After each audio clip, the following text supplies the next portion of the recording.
अस्सलाम वालेकुम, कैसे हैं आप सब लोग। मुझे उम्मीद है कि सब ठीक होंगे और खैरियत से होंगे। आज हम मेटालिक और मेहंदी वाले बालों पर कलर चेंज करना सीखेंगे। ये ब्लैक बाल हैं और इनको हमने ये खूबसूरत सी लुक दी है। अगर आप ये लुक सीखना चाहते हैं और देखना चाहते हैं कि ये प्यारे से बाल हमने किस तरीके से किए हैं कलर, तो वीडियो को एंड तक देखिएगा ताकि आपको सारी जो डिटेल्स हैं वो बहुत अच्छे से समझ में आए।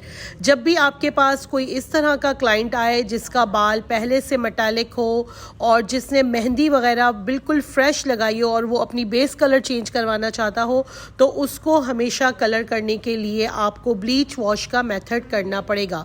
इसको क्लिनजिंग भी कहा जाता है, इसको ब्लीच वॉश भी कहा जाता है, और उसको किए बगैर आप ये जो रिज़ल्ट है वो हासिल नहीं कर सकते, क्योंकि जो पिगमेंट्स होते हैं आपके बालों में ब्लैक के, मेटालिक के और मेहंदी के, वो विदाउट क्लिनज जो है वो आपके बालों से नहीं निकलते, और जब तक वो आपके बालों से नहीं निकलेंगे आप अपनी क्लाइंट का विश कलर नहीं कर पाएंगे। मेरी जो क्लाइंट का बिफोर है वो आप देख सकते हैं। मेहंदी इन्होंने रिसेंट लगाई है और बालों में ग्रे कवरेज भी है।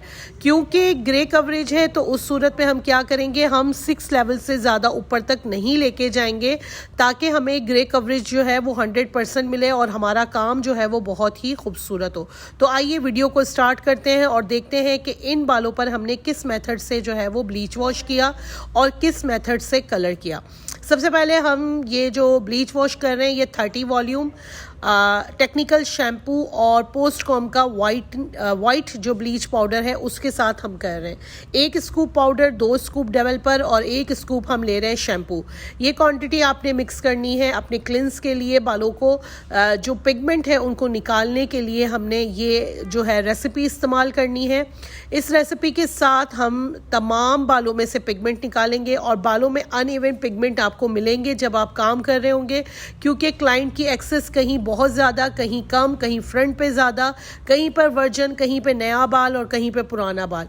तो इस तरह के केसेस में ये चीज़ें आपको देखने के लिए लाजमी मिलती है। तो जब भी आप ये काम करते हैं तो आपको इसको बहुत ही टेक्निकल तरीके से हैंडल करना होता है, अदरवाइज़ जो रिज़ल्ट्स होते हैं वो बहुत बुरे भी आ सकते हैं।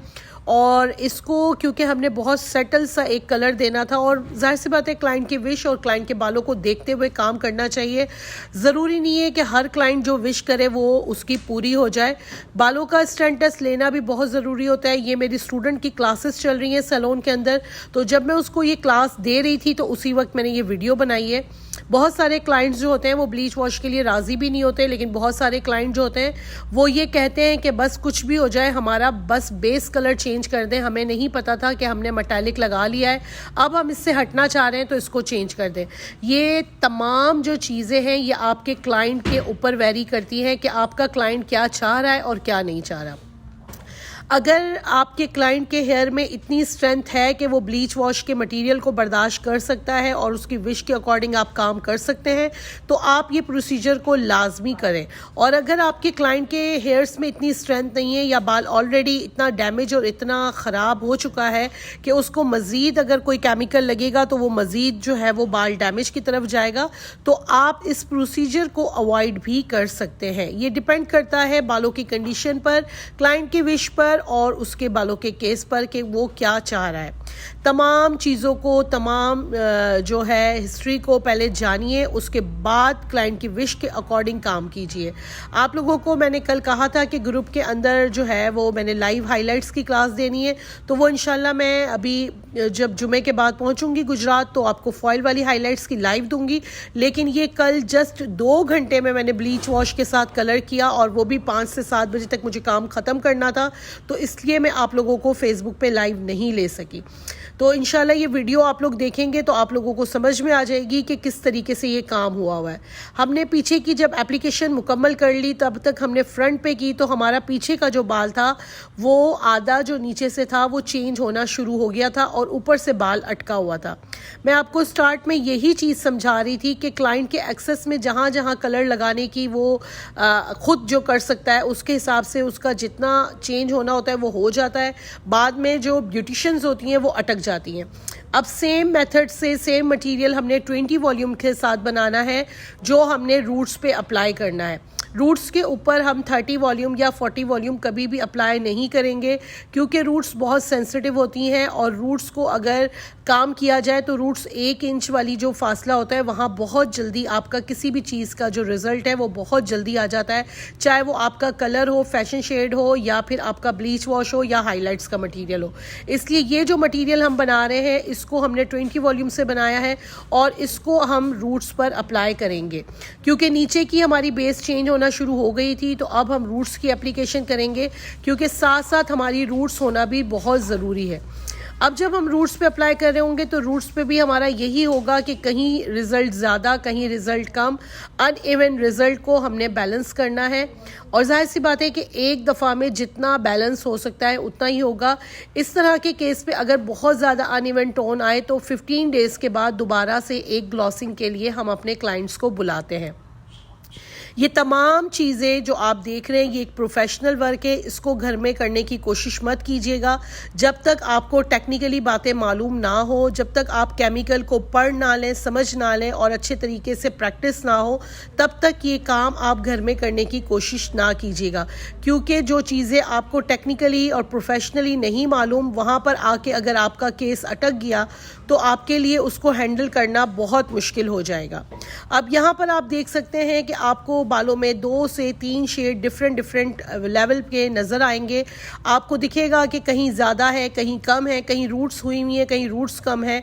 जब आपके क्लाइंट ने डिफरेंट कैटेगरीज़ के कलर्स और मेहंदीज़ एप्लीकेशन की होती हैं तो बालों पे भी रिज़ल्ट कुछ इसी तरह से नमूदार होते हैं और अंडरटोन पिगमेंट्स भी कुछ इसी तरीके से निकलते हैं। इसको टेक्निकली जो है मैंने कलर के साथ हैंडल करना है, क्योंकि बाल को बहुत ज़्यादा जो है हम केमिकल लगा के छोड़ भी नहीं सकते। अब यहाँ पर इस प्रोसीजर पे आके मैं तमाम बालों को एक दफ़ा अच्छे तरीके से कॉम के साथ ब्लेंड करूँगी। कॉम के साथ ब्लेंड करने से ये फ़ायदा होगा कि ईच एंड एवरीथिंग मेरे बालों में बहुत अच्छे तरीके से स्प्रेड हो जाएगी और मुझे एक इवन रिज़ल्ट जो है वो मिल जाएगा। यहाँ पर आप देख सकते हैं कि आपको नीचे ज़्यादा लिफ्टेड दिखेगा और ऊपर आपको थोड़ा सा डार्क पैच दिखेगा। उसकी वजह यही है कि उस हिस्से में क्लाइंट का मेटालिक लगा हुआ है, लेंथ पर उन्होंने मेटालिक नहीं लगाया, फिर उन्होंने मेहंदी लगा ली। मतलब क्लाइंट जहाँ जिसको जो फिजिबल लगता है, जो आसानी लगती है, वो अपने बालों में उस कंपनी का कलर लगा लेते हैं और बाद में उनको नहीं पता चलता कि बालों में कितने ज़्यादा प्रॉब्लम्स क्रिएट होते हैं जब वो एक प्रोफेशनल जगह पे अपना प्रोफेशनल कलर करवाने जाते हैं। तमाम बालों को बहुत अच्छे तरीके से ब्लेंड करेंगे, उसके बाद यूनिट पे ले जाएंगे, कुछ रूट्स को ब्लेंड करेंगे पानी के साथ। शैम्पू इसमें ऑलरेडी डला हुआ है क्योंकि आपने टेक्निकल शैम्पू अपने मटीरियल में ऐड किया हुआ है, तो इससे आपका बालों का जो pH है वो बैलेंस रहेगा। आपको जस्ट पानी के साथ ब्लेंडिंग करनी है, देन आपने इसको वॉश करवाना है। वॉश कराते वक्त भी आपने अच्छे तरीके से तमाम बालों को बहुत अच्छे तरीके से ब्लेंड करना है ताकि जितना इक्वल आप रिजल्ट कर सकते हैं वो आप हासिल कर लें।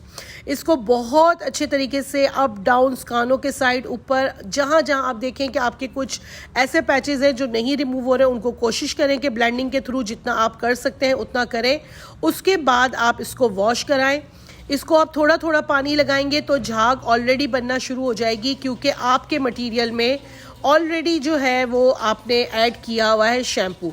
इस प्रोसीजर में आपको शैम्पू करने की ज़रूरत नहीं पड़ेगी, आप सिंपल वॉश कराएंगे और उसके बाद आप कलर की एप्लीकेशन करेंगे। कलर की एप्लीकेशन के साथ ही आपने सारा कुछ जो है वो गेम चेंज करना है। अनइवन टोन को बैलेंस करना है, ग्रे कवरेज को करना है और विश कलर के अकॉर्डिंग क्लाइंट को कलर देना है। यहाँ पर हम जब वॉश करा लेंगे तो फिर तकरीबन 70-80% बालों को ड्राई कर लेंगे। 70-80% आपका बाल जो है वो कलर से पहले ड्राई होना चाहिए और कलर की एप्लीकेशन आपने इसी के अंदर एंटी कलर्स, लेवल्स और आपका डिज़ायर शेड और सारी चीज़ें आपने इक्वली मिक्स करनी है। अच्छा, अब जो रेसिपी मैं कलर की बना रही हूँ डेफिनेटली वो रेसिपी मेरे केस के अकॉर्डिंग है, वो रेसिपी आपके अकॉर्डिंग नहीं होगी। जो आप काम करेंगे वो आपकी पता नहीं ब्लीच वॉश के बाद क्या रिजल्ट निकलता है, किस लेवल तक बाल जाता है और आपके क्लाइंट की विश क्या है।